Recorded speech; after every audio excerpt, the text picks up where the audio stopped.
айтылатын тарихи тұлға, бұл артына аталы сөз қалған, есімі ел жадында сақталған қазақ шешендерінің бірі Айтеке би Байбекұлы туралы болмақ. Айтеке би кіші жүздің төртқара руынан шыққан болатын. Ол 1644 жылы өмірге келіп, 1700 жыл 56 жасында қайтыс болып, Өзбекстан жеріндегі Нұрата облысына жерленген болатын. Айтеке би 5 жасына дейін молдада білім алған болатын. Айтеке би өзі мына атақты Ақсақ Темірдің ең жақын серіктерінің бірі болған, ақылшы кеңесшілерінің бірі болған Ораз қажының 5-ші ұрпағы болып келеді. Ораз қажы өзі қажылыққа 3 рет барып келген, және мына Ақсақ Темірге астанасын Самарқан қаласына көшіруге көндірген азаматтардың бірі, өте беделді, Ақсақ Темірдің беделді оң қолдарының билеушілерінің бірі болған азамат болатын. Айтеке би өзі 5 жасқа дейін молдада білім алғаннан кейін барып, ол ары қарай өзінің білімін Самарқан қаласындағы Ұлықбек медресесінде, одан қалды Самарқан қаласының билеушісі болған Жалаңтөс Баһадүр салдырған Тіл-Ақади медресесінде, Шердор медресесінде өзінің білімін ары қарай шыңдай түседі. Ол медреселерде ислам дінінен бөлек математика, астрономия, тарих, құқық сияқты сабақтарды жетік меңгереді. Айтеке би қазақ тілінен бөлек өзбек тілінде, араб тілінде, парсы тілінде және шағатай тілінде еркін сөйлеген азаматтардың бірі. Айтеке би айтыпты деген аңыз әңгімелер елдің арасында өте көп. Айтеке би 21 жасында Бұхара мен Самарқан арасында қазақ, өзбек, қарақалпақтардың бас би атанса, 25 жасында кіші жүздің бас би атанған азаматтардың бірі. Ол 1680 жылы Салқам Жәңгірдің баласы Төле бидің Салқам Жәңгірдің баласы Тәуке ханның таққа отыруына өзінің үлкен үлесін қосқан азамат, және де жеті жарғы заң құруда, осы Тәуке ханның жеті жарғы заңын құруда Төле би мен Қазбек би мен Әнет баба тағы басқа билермен бірге үлкен еңбек еткен азамат. Осы ел арасында Айтеке би айтты деген аңыз әңгімелер өте көп. Соның бірін мен айта кеткім келіп отыр. Бір аңызда мына Төле би мен Қаз дауысты Қазбек ертеректе өлген бір кісінің құнында олап 300-ге келеді. Дау бірнеше күнге созылып, екі жақ келісе алмайды. Содан қарап отырса, есік жақта отырған бір жас жігіт тұрып: "Асқартау, сенде 1000 бар, асу бермейсің. Ағынсу, сенде 1000 бар, өткел бермейсің. Билер, сендерде 1000 бар, өзгеге сөз бермейсің" деп орнынан тұрып шығып кеткен екен.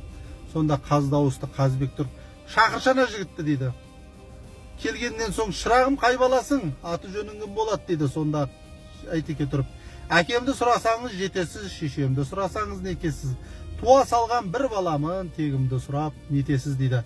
"Балам, сөзің өтті, енді төрелігін айтып осы дауды өзің шеше ғой" дейді. Сонда Айтеке тиіп тұрып: "Алты атасын арқалап жүргенді сіздерден көрдім, жеті атасын жетектеп жүргенді сіздерден көрдім. Ескіріп кеткен дау екен, бірақ құрқ айтсаңыздар, ағалық назаларыңызға қалармын. Ерден құны 100 қара ғой, кіші жүз санын 100-ге толтырып, тайынша торпақ берсін, соған разы болыңыздар" дейді. Екі жағы осы төрелікке тоқтап, ел арасы тынышталып тарқалған екен дейді. Енді бір аңызда ауылына келіп отырған Төле би мен Қазбек бала Айтекеден: "Жігіттің жақсысы қандай болады" деп сұрайды. Сонда дұрыс сөзге тоқтай білген, басқаны өзінің сөзіне тоқтата білген жігіт деп жауап берген екен Айтеке. Келесі бір аңыз әңгіме: ұлы жүздің жігітіне атастырып қойған орта жүздің бір қызы өз елінің бір жігітімен қашып кетеді. Соған байланысты ұлы жүз жігіттер орта жүздің жылқыларын барымталап айдап алып кеткен. Себебі ұлы жүз алдын ала жаңағы қыздың құнын беріп қойса керек, қалың малын беріп қойса керек, ал қыз болса басқа біреумен қашып кеткен. Осыған байланысты ұлы жүздің жігіттер жылқыны қуып кеткен. Ақыр аяғы екі елдің арасының бүлінуіне әкеп соғады. Содан ұлы жүздің биі Төле би мен орта жүздің биі Қазбек би екеуі айтысады. "Аға болып алдымнан туасың, алдымнан жылқымды неге қуасың" дейді Қазбек би. Сонда "Артымнан ерген еркемсің, ағаңның көзі тірісінде жеңгеңді неге ертесің" деп Төле биді ашу шақырады. Сонда екі жағында сөзін тыңдай отырған Айтеке би: "Сабыр етіңдер билер, ашу бар жерде ақыл тұрмайды. Ашу деген ағын су, алдына шаң арқырар. Ақыл деген дария, алдын тоссаң тоқырар. Кісі бірге туыспау керек, туысқан соң сөз қуыспау керек. Сөз қуған бәлеге жолығады, жол қуған олжаға жолығады. Төле, сен жылқыны қайыр, Қазбек сен жесірін қайыр деп билік еткен екен. Жер дауына байланысты орта жүзде Орманбет биге де Әйтеке айтты деген әңгіме бар. Ол жерде Әйтеке айтады: бай болсаң халқыңа пайдаң тисін, батыр болсаң жауыңа найзаң тисін. Батыр болып жауыңа найзаң тимесе, бай болып халқыңа пайдаң тимесе, елден бөтен үйің күйсін деп айтатыны бар. Суалмайтын суат жоқ, тартылмайтын бұлақ жоқ. Тамыры суда тұрса да уақытысы жеткенде қурамайтын құрақ жоқ. Дүние деген фәни бұл, баласы жоқта мият жоқ, бәрінен де қиын сол, артыңда қалған шырақ жоқ деп айтатын.